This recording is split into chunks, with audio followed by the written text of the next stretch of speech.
Hi அர்மீஸ். இன்னைக்கு வந்துட்டு டேலிங்கோடைய serious தானே ஒன்று பார்க்க போகிறோம். When you love the topper boy அந்த சீரியஸோட பார்ட் 1 தான் பார்க்க போகிறோம். சேனலை சப்ஸ்கிரைப் பண்ணாதவங்க மறக்காமல் சப்ஸ்கிரைப் பண்ணிட்டு வந்து பாருங்கள். ஸ்டார்டிங்கில் பார்த்தீங்கன்னா ஒரு டியூஷன் சென்டரில் தான் காட்டுறாங்க. அங்கே பார்த்தீங்கன்னா செம்ம கிளாப்ஸ் அண்டு நிறைய அப்ளாசஸ்லாம் வந்து கிடச்சிட்டு இருக்குது. யாருக்கு அப்படின்னு சொல்லிட்டு வந்து நம்ம கேமராவை கிட்ட கொண்டு போனோம் அப்படின்னு பார்த்தீங்கன்னா ஒரு பையன் வந்துட்டு நின்றுட்டுருக்கான். அவன் வந்து பார்த்தீங்கன்னா செம பார்க்கறதுக்கே ஸ்மார்ட்டாக ஹேண்ட்ஸமாக அதுவும் பெரிய புட்டீஸ் எல்லாம் போட்டுக்கிட்டு நிற்கிறான். அவனுக்கு தான் வந்துட்டு பார்த்தீங்கன்னா எல்லோரும் கிளாப்ஸ் பண்ணிகிட்ருக்காங்க. ரொம்பவே வந்து பாராட்டிகிட்டு இருக்காங்க. அண்ட் தென் வந்துட்டு அங்கே இருக்க டியூஷன் சார் வந்துட்டு அந்த பையனை பாராட்டுறாரு. கங்ராச்சுலேஷன் டேஹியூங். நீ வந்துட்டு இதே மாரி எப்போவுமே அச்சீவ் பண்ணணும். லைஃப்பில் இனிமேல் எப்போவுமே அச்சீவ் பண்ணணும் நீனு. இப்போ நீ வந்துட்டு ஸ்டேட் ஃபர்ஸ்ட் வந்திருக்க. இதே மாதிரி வந்து நீ எப்போவுமே ஸ்டேட் ஃபர்ஸ்ட் வரணும். நீ வந்துட்டு நம்ம டியூஷன் சென்டரில் படிக்கிறது, டியூஷன் சென்டர் பண்ண புண்ணியம் அப்படி தான் நான் நினைக்கிறேன். அப்படின்னு வந்து சொல்லவும் நம்ம டே வந்துட்டு பார்த்தீங்கன்னா, சார் அப்படிலாம் இல்லை சார். நீங்கள் பண்ண கோச்சிங்கால தான் சார் இவ்வளோ பெரிய சக்ஸஸும். அப்படிலாம் இல்லை டே. எல்லாமே உன்னுடைய முயற்சி தான். நான் ஜஸ்ட்டு ஒரு தூண்டுகோல் அந்த மாதிரி தானே. தேங்க்யூ சார் அப்படின்னு சொல்லிட்டு சொல்லவும், எல்லாருமே வந்துட்டு டே வந்து பயங்கரமாக கிளாப் பண்ணிகிட்ருக்காங்க. அண்ட் தென் வந்துட்டு டியூஷன் சார்பாக நிறைய கிஃப்ட்ஸ் எல்லாம் கொடுக்குறாங்க.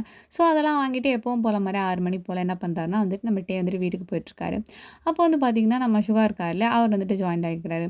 ஆகிட்டு என்ன சொல்லிட்டு இருக்காருன்னு பார்த்தீங்கன்னா, பாரு மச்சான் ட்ரீட் வச்சுரு. ட்ரீட்டு தானே வச்சிட்றேன் ஒன்றும் பிரச்சனை இல்லை. சரி நீ பாஸ் ஆகிட்டல்ல. பாஸ் ஆகிட்டேன் மச்சான். 40 மார்க்கில் பாஸ் ஆகிட்டேன். Very good very good. நான் என்னமோ நினச்சி நீ ஃபெயில் ஆகிடுவியோன்னு. அது எப்படி மச்சான் அவன் நான் தான் உன் கூட இருக்கனே. உன் கூட இருந்ததுனால தான் ஏதோ அந்த 40 மார்க் கிடச்சிச்சு. இல்லைன்னு வச்சுக்கேன் இந்நேரம் எங்கள் அப்பங்கிட்ட செருப்படி தான் வாங்கிட்டு வந்திருப்பேன். அது என்னமோ கரெக்டு தான் அப்படின்னு சொல்லிட்டு நம்ம டே வந்துட்டு கிண்டல் பண்ணோன்னா, சரி நம்ம யோஞ்சின் என்ன ஆனா? அவன் ஏன் டியூஷனுக்கே வரவே இல்லை? எல்லோரும் வந்திருந்தாங்க, மார்க்ஸ் கொண்டு வந்துட்டு இருந்தாங்க. அவனை காணவே காணோம். என்னாச்சு அப்படின்னு சொல்லிட்டு நம்ம டே வந்துட்டு நம்ம சுகா கிட்ட வந்து கேட்டுட்ருக்காரு. அப்போ நம்ம சுகா வந்துட்டு, அவனா அவன் வரலடா. ஏன் என்னாச்சு? அதுவா அவன் தான் லவ் ஃபெயிலியரில் இருக்கானே. இதுக்கும் அதுக்கும் என்னடா சம்மந்தம்? இல்லட்டே அவன் லவ் ஃபெயிலியரில் இருந்தானே. ஸோ அதனால் அவன் சரியாக எக்ஸாம் எழுதலன்னு கூட சொல்லிட்டு இருந்தானே எக்ஸாம் சென்டரில். ஆமாம். அதான் புட்டுக்குச்சு. புட்டுக்குச்சா? ஆமாண்டா. அப்போ அதனால தான் அவன் வரலையா? பின்ன வேறு எதுலாம் இல்லையா? அப்போனா விடு, சரி விடு. இதெல்லாம் தேவையா? படிக்கிற நேரத்தில் இந்த காதலு கீதலு கத்திரிக்கான்னு சொல்லிக்கிட்டு இதெல்லாம் தேவையாடா? இதனால் இப்போ எவ்வளோ பிரச்சனை ஆகிடுச்சு பாரு. அவன் லைஃபே ஸ்பாயில் ஆகிடுச்சு. ஆஃப்டர் ஆல் ஒரு லவ்க்காக. என்னது ஆஃப்டர் ஆல் ஒரு லவ்வா? அடி உனக்கு லவ்னா என்னன்னு தெரியுமாடா? தெரியும். LOVE. சிரிப்பு மூட்டாத கோவம் வருது. வேறு என்ன? அந்த கருமத்தை பற்றிலாம் பேசுறது எனக்கு சுத்தமாக அதெல்லாம் பிடிக்கவே பிடிக்காது. நீ வந்துட்டு ஆக்சுவலாக ஒரு விஷயம் என்ன தெரியுமா? இப்போ வந்துட்டு தேவையில்லாத விஷயம் இந்த லவ் அப்படிங்கிறதெல்லாம். அதெல்லாம் ஒரு காலத்தில் நம்மளுக்கா வரணும். அதான் வந்துருச்சு அவனுக்கு. வரதான் செய்யும். அதெல்லாம் நம்ம தான் கண்ட்ரோல் பண்ணணும். நாம கண்ட்ரோல் பண்ணால் நம்மளை யார் வந்து கண்ட்ரோல் பண்ண போகிறா சொல்லு? எப்பா நார்த்திகவாசி, நீ பேச ஆரம்பிச்சா இன்றைக்கி நீ மூட மாட்ட. நான் கிளம்புறேன். எங்கள் தெரு வந்துருச்சு. சரி சரி போ. உண்மையை சொன்னால் அப்படியே கசக்குமே. ரொம்ப தாண்டா கசக்குது போ அப்படின்னு சொல்லிட்டு நம்ம சிவா என்ன பண்ணுறாருனா அங்கேருந்து லைட்ஸாக கண்டுக்கிறாரு. ஆனால் நம்ம டே வந்துட்டு நடந்து போகிறமே வீட்டுக்கு போயிட்டுருக்காரு. அப்போ பார்த்தீங்கன்னா அவங்க வீட்டுக்கு பக்கத்தில் வந்துட்டு ஒரு புதுசாக ஒரு கன்ஸ்ட்ரக்ஷன் ஒர்க் வந்து நடந்துகிட்டு இருக்குது. ஸோ அது வந்து இப்படி பார்த்துட்ருக்காரு நம்ம டே. மேலேருந்து இப்படி கீழே ஒரு நோட்டை விட்டுட்டு என்ன பண்ணுறாருனா உள்ளார வந்துட்டு, அம்மா நான் வந்துட்டேன் அப்படின்னு வந்து சொல்கிறாரு. அவங்க அம்மா வந்துட்டு வாட்டே அப்படின்னு சொல்லிட்டு வந்துட்டு உள்ளே வந்து கூட்டிகிட்டு போகிறாங்க. அப்போ தான் நம்ம டே வந்துட்டு பார்த்தீங்கன்னா, என்ன பக்கத்தில் நம்ம கன்ஸ்ட்ரக்ஷன் ஒர்க் நடந்துகிட்ருக்குன்னு நினைக்கிறேன். ஆமாம் ஆமாம். உங்கள் அப்பாவோட ஃப்ரெண்டா? அப்பாவுக்கு அவ்வளோலாம் ஃப்ரெண்ட்ஸ் கிடையாதே. ஒரு அங்கிள் தான் இருக்காங்க. அவங்களும் யுஎஸ்ஏல செட்டில் ஆகிட்டாங்க. இது யார்? இதுவா? அவர் சைல்டுஹுட் ஃப்ரெண்ட் தான். ஓஹோ! இன்னுமா அதெல்லாம் ஞாபகம் வச்சுருக்காரு டாடி அப்படின்னு சொல்லிட்டு நம்மகிட்டே வந்துட்டு மேலே போய் ஃப்ரெஷ்அப் ஆகுறாரு. ஃப்ரெஷ்அப் ஆகிட்டு எப்பவும் போல மாதிரி படிச்சுட்ருக்காரு, படிக்கிறாரு, சாப்பிட்றாரு, தூங்குறாரு. இப்படியே பார்த்தீங்கன்னா கொஞ்ச நாள் வந்து போயிட்டுருக்குது. அப்படி போயிட்டுருக்கும்போது பார்த்தீங்கன்னா பக்கத்து வீட்டில் வந்துட்டு கொஞ்சம் கன்ஸ்ட்ரக்ஷன் ஒர்க் வந்து கொஞ்சம் நடந்து முடிஞ்சிச்சு. அப்போ வந்து பார்த்திங்கன்னா ஒரு எலக்ட்ரிஷியன் ஒர்க் அண்ட் பெயிண்டிங் அந்த மாதிரி வேலை தான் கொஞ்சம் சின்ன சின்ன வேலை தான் மிச்சம் இருக்குது. அப்போ வந்துட்டு நம்ம டே வந்துட்டு வழக்கம் போல் கோச்சிங் கிளாஸ் எல்லாம் முடிச்சுட்டு அப்போ தான் வந்து வீட்டுக்கே வராரு. அப்படி வரும்போது பார்த்தா என்னமோ 2 நாள் தான் இந்த இடத்த கிராஸ் பண்ண மாதிரி இருக்குது. அதுக்குள்ளே வீட்டை கட்டிட்டாங்க. பார்த்துக்கலாம். காசு இருக்குது பண்ணுறீங்க பண்ணுங்க அப்படின்னு சொல்லிட்டு நம்ம டே என்ன பண்ணுறாருனா வீட்டுக்குள்ளே போகிறாரு. அம்மா நான் வந்துட்டேன். வாட்டே ஒரு நிமிஷம் நில்லு. ஏம்மா? அப்படியே அந்த தெரு பைப்லேயே வந்துட்டு மூஞ்சி கைக்கெல்லாம் கழுவிட்டு நான் வந்துட்டு ஸ்நாக்ஸ் எடுத்து வைக்கிறேன். அதை எடுத்துகிட்டு போயிட்டு செத்த நேரம் அந்த கன்ஸ்ட்ரக்ஷன் ஒர்க்கவே பார்த்துக்கிட்டேரி. ஏன் நான் ஏன் போகணுங்க? உங்கள் அப்பா தாண்டா போக சொன்னார். அப்பா ஏதாவது சொல்லுவார் போங்கம்மா அப்படின்னு சொல்லிட்டு வீட்டுக்குள்ளே அப்படியே குடுக்குன்னு உள்ளே போகும்போது அம்மா பிடிச்சி இழுத்து, இங்கே பாரு உங்கள் அப்பா வந்துட்டு அவர் ஃப்ரெண்டு வீடாம். கன்ஸ்ட்ரக்ஷன் ஒர்க்காக நிற்க சொல்கிறாரு. அவங்க ஃப்ரெண்டு வந்துட்டு ஒரு முக்கியமான வேலையில் போயிருக்காராம். ஸோ வந்துட்டு உன்னை சும்மா போய் சூப்பர்வைசிங்க்கு தான் நிற்க சொல்லுது. புரியுதா? சும்மா போய் நில்லு. உன்னை வந்துட்டு அங்கே பாரு இங்கே பாருலாம் யாரும் சொல்ல மாட்டாங்க. சும்மா போய் நில்றா. அச்சோ! ஏம்மா இப்படி பண்ணுறீங்க? வந்தது வராதவங்க இப்படி டென்ஷன் படுத்துறீங்க. இங்கே பாரு நான் சொல்லிட்டேன். அப்புறம் நீனாச்சு உங்கள் அப்பாவாச்சு அப்படின்னு சொல்லிட்டு அண்ணா அம்மா வந்து போயிடுறாங்க. போனதுக்கு அப்புறமேட்டு நம்மகிட்டே வந்துட்டு இவங்கள வச்சுக்கிட்டு அப்படின்னு சொல்லிட்டு கோவமா வந்துட்டு பேக்கை தூக்கி போட்டு வீட்டுக்குள்ளார ஸ்நாக்ஸை எடுத்துகிட்டு கிளம்புறாரு பக்கத்து வீட்டுக்கு. போனதுக்கு அப்புறமேட்டு அங்கே என்ன பண்ணிட்டு இருக்காருன்னா சும்மா நின்றுட்டு இருக்காரு. அவர் வந்து கையை வச்சுட்டு சும்மா இல்லாமல் அங்கே வந்துட்டு அந்த செவத்துலலாம் போட்டுக்கிட்டு ஃபார்முலாஸு அண்ட் தரையில் பார்த்தீங்கன்னா நிறையா நம்பர்ஸ் டிஜிட்ஸ் எல்லாத்தையும் போட்டு அவர் பாட்டு படிச்சுட்டு இருக்கிறாரு. ஐ மீன் ரிவைஸ் பண்ணிகிட்டு இருக்காரு அவர் படித்ததெல்லாம் வந்துட்டு. அப்போ வந்துட்டு பார்த்தீங்கன்னா இதுக்கு மேலே இந்த இடத்துல இருக்க முடியாது அப்படின்னு சொல்லிட்டு எந்திரிச்சு அங்கேருந்து வந்துடுறாரு. ஸோ இதே மாதிரி போயிட்டுருக்கோம் பார்த்தீங்கன்னா கன்ஸ்ட்ரக்ஷன் ஒர்க்லாம் வந்து முடிஞ்சிருது. கொஞ்ச நாள் கழிச்சு என்ன பண்ணுறாங்கன்னா அந்த வீட்டில் வந்துட்டு குடி போடுற ஃபங்க்ஷன் இருக்கும் இல்லையா? ஸோ அந்த ஃபங்க்ஷனுக்கு வந்துட்டு எல்லோரும் இன்வைட் பண்ணியிருக்காங்க. அப்போ வந்து பார்த்திங்கன்னா நம்ம டே வீட்டிலேருந்து அம்மா அப்பா எல்லாருமே வந்து போயிடுறாங்க. பட் டே மட்டும் என்ன பண்ணுறாருன்னா வீட்டுக்குள்ளே தான் இருக்காரு. ஆக்சுவலாக அன்றைக்கி வந்து சண்டே தான். அப்போ வந்துட்டு பார்த்திங்கன்னா நம்ம டே பொறுமையாக உட்காந்து படிச்சுட்ருக்காரு. ஐயோ! பாட்டு சவுண்டாக தாங்க முடியல. போட்டுக்கிட்டு சவுண்டை ஏற்றிக்கிட்டு படிக்க விடாமல் போட்டு சாவடிக்கிறாங்க. யார்ரா இவங்க? இத்தனை நாள் இந்த சவுண்டெல்லாம் கட்டையவே கிடையாது. இப்போ என்னடா அதிசயமாக பண்ணிகிட்ருக்கீங்கன்னு காதை பொத்திக்கிட்டு எல்லா ஜன்னலையும் சாத்திக்கிட்டு உட்காந்துருக்காரு. அவரால் வந்துட்டு பார்த்திங்கன்னா படிக்கவே முடியல. கான்சன்ட்ரேஷன் ஏன்னா பக்கத்து வீட்டில் தானே நடந்துக்கிட்டு இருக்குது. ஸோ ஸ்பீக்கர்ஸ் எல்லாத்தையும் போட்டுக்கிட்டு தெறிக்க விடுறாங்க அவங்க பாட்டுக்கு. இவர் வந்துட்டு கொஞ்சம் இன்னும் பொறுக்காமல் நான் படிக்கவே வேடா போங்கடா அப்படின்னு சொல்லிட்டு புக்கை மூடி வச்சுட்டு போய் படுத்துக்கிறாரு. படுத்ததுக்கு அப்புறமேட்டு நான் வீட்டில் பார்த்திங்கன்னா வந்துட்டு ஒரு லேண்ட்லைன் ஃபோன் இருக்கும். ஸோ அது வந்துட்டு ஹாலில் வந்து அடிச்சுக்கிட்டு இருக்குது. யாராவது இந்த நேரத்தில் நான் மேலே வேறு இருக்கேன் கீழே போகணுமா இப்போ அப்படின்னு சொல்லிட்டு நம்மகிட்ட ஹெல்ப் பட்டுக்கிட்டு கீழே இறங்கி பொறுமையாக போயிட்டு காலை முடிக்கணுமே கட்டாகணுமே அப்படியே கிட்ட போகும்போது கட் ஆகிடுது கால். அப்பாடா யாரோ நமக்கு என்ன அப்படின்னு சொல்லி திரும்பவும் அடிக்குது. யாராவது அப்படின்னு சொல்லிட்டு போயிட்டு ஹலோ யார்? டேய் நான் தான் அப்பா பேசுகிறேன். என்னப்பா சொல்லுங்கள் எங்கே இருக்கீங்க? நான் இங்கே பக்கத்து வீட்டில் தான் இருக்கிறேன். இருந்துட்டு போங்க. டேய் அங்கிள் உன்னை பார்க்கணுங்கிறாரா வாடா. நான் ஏன்பா வரணும்? உங்களை யாரும் ஃபஸ்ட்டு நான் உங்களுக்கு ஒரு பையன் இருக்குன்னு சொன்னது? சொல்லுங்க ஏன் சொன்னீங்க? டேய் அதெல்லாம் தெரியும்டா அவனுக்கு. நீ வந்துட்டு தேவையில்லாமல் பேசாமல் அங்கிளுக்கு வந்து உன் மூஞ்ச காமிச்சிட்டு போ. என் மூஞ்ச பார்க்கலன்னா அங்கிள் ஹலோ ஹலோ அப்படின்னு சொல்லிட்டு அப்பா அங்கே காலை கட் பண்ணிடுறாரு. ஐயோ! என்ன பண்ணுறதுன்னே தெரிலடா. இப்படி பண்ணுறானுங்களே அப்படின்னு சொல்லிட்டு சொல்லவும் நம்மகிட்டே வந்துட்டு சரி இருக்குன்னு சொல்லிட்டு ஒரு பக்கத்தில் இருந்த ஒரு ஷர்ட் எடுத்து மாட்டிக்கிட்டேன். பக்கத்து வீட்டுக்கு தான் போகிறாரு. போயிட்டு பார்த்தீங்கன்னா அங்கே போயிட்டு பார்த்தீங்கன்னா செம கூட்டமாக இருக்குது. சரி உள்ளே போயிட்டு பார்த்தா இப்படி எட்டி எட்டி பார்த்துட்டு இருக்காரு. அப்போ தான் வந்துட்டு நம்ம பக்கத்து வீட்டு அங்கிள் இருக்கார்ல அவர் வந்துட்டு நம்ம டேவை பார்த்துட்டு டேயும் உலா அப்படின்னு சொல்லிட்டு வந்து அங்கேருந்து ஒரு ஹக்கு பண்ணுவோம். நம்ம டே அப்படியே அந்த இடுக்கில் நசுங்கி போயிடுறாரு. நசுக்கி எப்புட்றா தம்பி இருக்குன்னு ஒரு தோள்பட்டையில் ஒரே அடிக்கவும் டேக்கு அப்படியே எல்லாம் ஷேக் ஆகிடுது. லங்ஸு ஆர்கன்ஸ் எல்லாமே வந்துட்டு அதில் ஷேக் ஆகிடுது. ஆனால் நான் நல்லா இருக்கேன் அங்கிள் அப்படின்னு போட்டு கொடுக்குறாரு ஓட்டுக்கிட்டு. வாடா தம்பி வா வா வா உள்ள வா அப்படின்னு சொல்லிட்டு என்ன பண்ணுறாருன்னா கூட்டிகிட்டு போய்ட்டு சோஃபாவில் ஒரு பக்கத்தில் உட்கார வச்சுக்கிறாரு. அப்போ தான் பார்த்திங்கன்னா நம்ம டேயோட டாடா அங்கேருந்து வந்துட்டு வாடா மகனே இதாண்டா என் ஃப்ரெண்டு பாடுறா பார்த்தேன் அப்படின்னு சொல்லிட்டு மனசுக்குள்ளே நினச்சிக்கிட்டேன் பார்த்தேன்ப்பா அங்கிள் நல்லா பேசுகிறாங்கப்பா அப்படின்னு சொல்லிட்டு பல்லையை வச்சுக்கிட்டே பேசுவோம். அவங்க அப்பாவுக்கு தெரிஞ்சிருது. அப்பா வெறுப்போட தான் உட்காந்துருக்கான் அப்படின்னு சொல்லிட்டு அவங்க அப்பா வந்து கண்டுபிடிச்சிடுறாரு. அண்ட் தென் பார்த்திங்கன்னா இப்படியே வந்து இவங்க பேசிகிட்டு இருக்காங்க. அப்போ பார்த்திங்கன்னா நம்மகிட்டே வந்துட்டு யாரோ நோட்டீஸ் பண்ணுற மாதிரியே இருக்குது பின்பக்கமாக. பட் ஆனால் வந்துட்டு அவர் அதெல்லாம் வந்து கண்டுக்கல. சரி யாரோ பார்க்குற மாதிரி இருக்குதுன்னு சொல்லிட்டு செகண்ட் பீரியட் திரும்பி பார்க்கும்போது பட் அந்த இடத்துல யாருமே இல்லை.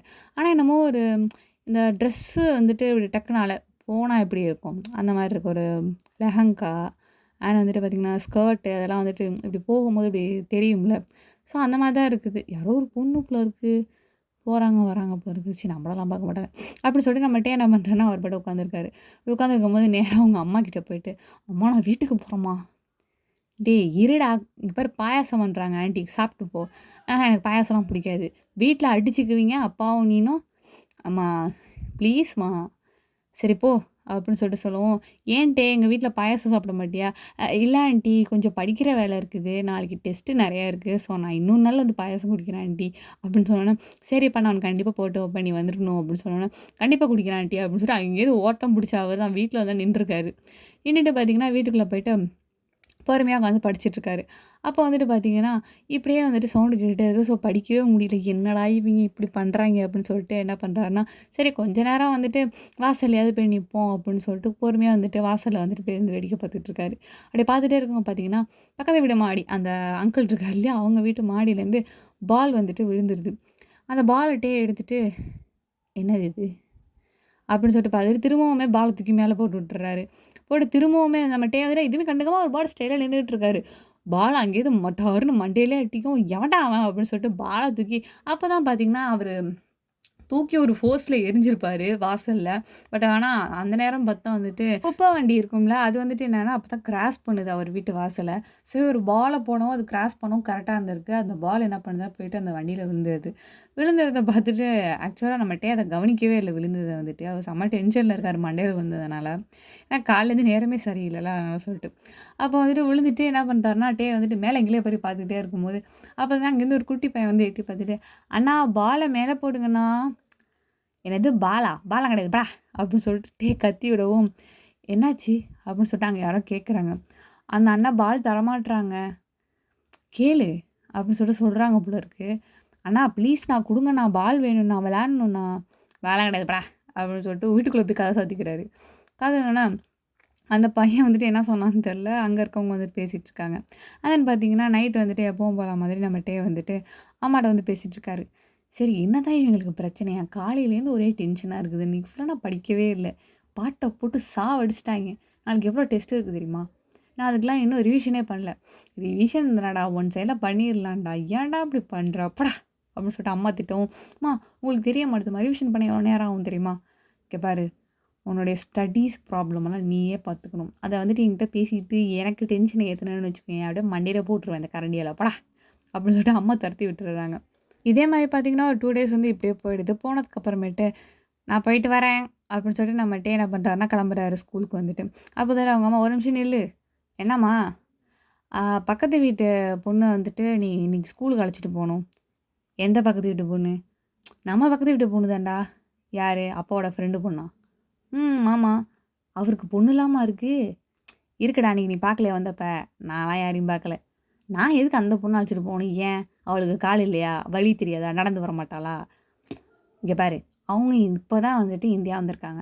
ஸோ வந்துட்டு இந்தியாவ பத்தி அவளுக்கு சரியா ஒண்ணும் தெரியாது. அது மட்டும் இல்லாம ஸ்கூல்லாம் எங்க இருக்குன்னு தெரியாது. நீ அங்க தானே படிக்கிற? அவளையும் அழைச்சிட்டு போ. அவ எந்த கிளாஸ் படிக்கிறான்லாம் எனக்கு தெரியாது. அது எந்த கிளாஸ் சொன்னாலே அது எனக்கு எங்க இருக்குன்னு தெரியாது. உன் கிளாஸ் தான். போ கூட்டிட்டு போ." "அம்மா என்னம்மா இதெல்லாம்? ஏம்மா இப்படி பண்றாங்க?" "எனக்கு தெரியாதுப்பா. உங்க அப்பா தான் அழைச்சிட்டு போ சொன்னாரு." "ஆவுன்னா இத சொல்லாதீங்க." "அப்போ நான் சொல்றேனா இதெல்லாம்?" ப்ளீஸ்மா ஏம்மா இப்படி பண்றீங்க? இந்த பாரு நான் சொல்லிட்டேன். அப்புறம் நீயாச்சு உங்க அப்பாவாச்சு." அப்படின்னு சொல்லிட்டு அம்மா வந்து திரும்பி வந்து உள்ள போயிடுறாங்க. எப்போ பார்த்தாலும் இத சொல்லியே நம்மள ஆஃப் பண்ணிடுறாங்க. போய் தொலைக்கிறேன். அப்படின்னு சொல்லிட்டு என்ன பண்றாருன்னா, பொறுமையா வந்து வாசல்ல வந்து நின்னுட்டுருக்காரு. அப்போ வந்து சரி பெல் அடிக்கலாம் அப்படின்னு சொல்லிட்டு யோசிச்சுட்டே நிக்கிறாரு. பட் ஆனா பார்த்தீங்கன்னா, அதுக்குள்ள அங்க ஏதோ சவுண்ட் கேட்குது. "டேஹுங்" அப்படின்னு சொல்லிட்டு கியூட்டான ஒரு வாய்ஸ்ல சவுண்ட் வருது. அப்ப நம்மட்டயே வந்துட்டு இப்படி எட்டி பார்த்துட்டு, "யார்றா அது?" அப்படின்னு சொல்லிட்டு இப்படி எட்டி பார்க்கும்போது பார்த்தா, அங்கேருந்து ஒரு பொண்ணு வரா. ஸோ இவ யாருன்னா, இவ தான் நம்ம ஒய்யன், நம்ம ஹீரோயின். அது வந்துட்டு பார்த்து நம்ம டேவ பார்த்துட்டு செமையா ப்ளஷ் ஆயிட்டு, "ஹாய் டேயும், குட் மார்னிங்" அப்படின்னு சொன்னோனே, குட் மார்னிங். வா போலாம்." அப்படின்னு சொல்லிட்டு ஒரு மாதிரி எத்தாச்சிக்கா பேசவும், "என்னாச்சு? ஏதாவது டென்ஷனா இருக்கியா?" "டென்ஷனாலாம் இல்ல வா." அப்படின்னு சொல்லிட்டு, "ஓகேம்மா நான் போயிட்டு வரேன். பாய். Love you." அப்படின்னு சொல்லிட்டு க்யூட்டா வந்துட்டு மொயன் வந்துட்டு அவங்க அம்மாட்ட பாய் சொல்லிட்டு வந்துட்டு நம்ம டே வந்து ஓட ஓடன்னு போயிட்டுருக்கா. அப்படியே போயிட்டுருக்கும்போது ஆக்சுவலா நம்ம டே வந்துட்டு இன்னைக்கு சைக்கிள் கொண்டு வரல. ஸோ அவளும் வந்துட்டு சைக்கிள்லாம் எடுக்காம நம்ம டே கூட வந்துட்டு நடந்து வந்துட்டுருக்கா. அப்போ வந்து பார்த்தீங்கன்னா, கொஞ்ச நேரம் கழிச்சு இப்படி வந்து பேசிட்டு வந்து வரலாம் அப்படின்னு சொல்லிட்டு அவ நினச்சிட்டுருக்கா. பட் ஆனா பார்த்தீங்கன்னா, நம்ம டே எதுவுமே பேசாம ஒரு பாட்டு மூஞ்ச அந்த பக்கம் திருப்பிக்கிட்டு இப்படி நடந்து வந்துட்டுருக்காரு. அப்போ வந்துட்டு பார்த்தீங்கன்னா, நம்ம மொயன் வந்துட்டு பொறுமையா, "ஆ டேயும் என்ன?" அம் "என்ன ஏன் எதுவுமே பேச மாட்டேங்கிற?" "ஏன் பேச மாட்றேனா? என்ன பேசணும்?" "இல்ல நான் இந்தியாவுக்கே இப்ப தான் ஃபர்ஸ்ட் டைம் வரேன். அண்ட் தென் இங்க தான் ஹை ஸ்கூல் முடிக்கணும் அப்படின்லாம் சொல்லிட்டு இருக்கு. ஸோ வந்துட்டு உன் கிளாஸ்ல தான் கூட இருப்பேன். பட் நீ தான் என்கிட்ட எதுவுமே பேசவே மாட்டேங்கிற. ஏதாவது பேசேன்." "என்ன பேசணும்? உன்ன பத்தி ஏதாவது சொல்லு." "நானா? நான் வந்துட்டு 12த் சி நல்லா படிப்பேன். என்ன டாப்பர்ன்னு சொல்லுவாங்க." "ஓ! எனக்கு தெரியும். அப்ப ஏன் கேட்ட?" "இல்ல, சும்மா பேசலாமேன்னு தான்." கொஞ்சம் எம்மா புண்ணியவதி, கொஞ்ச நேரம் பேசாமல் வரியா, டென்ஷனை கிளப்பாத, கோச்சிங்க்கு டைம் ஆகுது அப்படின்னு சொல்லிட்டு வேக வேகமாக நடந்து முன்னாடி போயிட்டுருக்காரு. நம்ம ஒய்யன் வந்துட்டு இப்படி குடு குடுன்னு பின்னாடி ஓடவும், சரி இப்போ நான் என்ன சொல்கிறேன்னு இப்படி கோவப்படுற, நீ ஒன்றுமே பேசாத, நீ பேசுகிறது தான் எனக்கு கோவம் வருது. சரி சரி நான் எதுவும் பேசல அப்படின்னு சொல்லிட்டு ஒய்யன் ஒரு மாதிரி ஃபேஸை அப்படியே பவுட் பண்ணிவிட்டு அப்படியே குனிஞ்சு அப்படியே வந்துட்டுருக்கா. இப்போ நம்ம என்ன சொல்லிட்டோன்னு இப்படி மூஞ்சி தூக்கி வச்சுக்கிறா அப்படின்னு சொல்லிட்டு வந்துட்டு மைண்டு வாய்ஸ் விட்டுட்டு அப்படியே பொறுமையாக நடந்து வந்துட்டுருக்காரு. அண்ட் தென் பார்த்தீங்கன்னா வந்துட்டு கோச்சிங் கிளாஸ் இவங்க அட்டன் பண்ணிட்டு அப்போ தான் வந்துட்டு கிளாஸ் போகலாம் அப்படின்னு சொல்லிட்டு போகிறாங்க. பட் ஒய்யனுடைய கிளாஸ் வந்துட்டு பார்த்தீங்கன்னா 12A. பட் நம்ம டேயோட கிளாஸ் தான் வந்துட்டு 12C ஆச்சு. அதை வந்து பார்த்துட்டு ஐடி கார்டெலாம் பார்த்துட்டு, நீ 12A தானே, அந்த இருக்கு பாரு அந்த முனையில் அந்த கிளாஸ் தான் நீனு. அப்போ நான் 12C, இதுதான் என் கிளாஸு. ஓ, அப்போ நான் உன் கிளாஸ் இல்லையா? ஐயடா நினப்பு தான், போம்மா போ, போகிறேன் போயா அப்படின்னு சொல்லிட்டு நம்மகிட்ட என்ன பண்ணுறாருன்னா வந்துட்டு கிளாஸுக்குள்ளே வந்து போயிடுறாரு. பார்ட் 1 வந்துட்டு நான் இதோட முடிச்சுக்கிறேன்டா. பார்ட் 2 வந்துட்டு நான் சீக்கிரமாகவே அப்லோட் பண்ணிடுறேன். அண்ட் எஃப்எஃப் எப்படி இருந்துச்சு அப்படின்னு சொல்லிட்டு வந்துட்டு மறக்காமல் கமெண்ட், லைக், ஷேர் பண்ணிவிடுங்க. அண்ட் மறக்காமல் சப்ஸ்கிரைபும் பண்ணிவிடுங்க. இன்ஸ்டாகிராம் அண்ட் ட்விட்டரோட லிங்க்கை வந்துட்டு நான் டிஸ்கிரிப்ஷன் பாக்ஸில் கொடுத்துருக்கேன். ஃபாலோ பண்ணாதவங்க ஃபாலோ பண்ணிக்கோங்க. Thank you so much.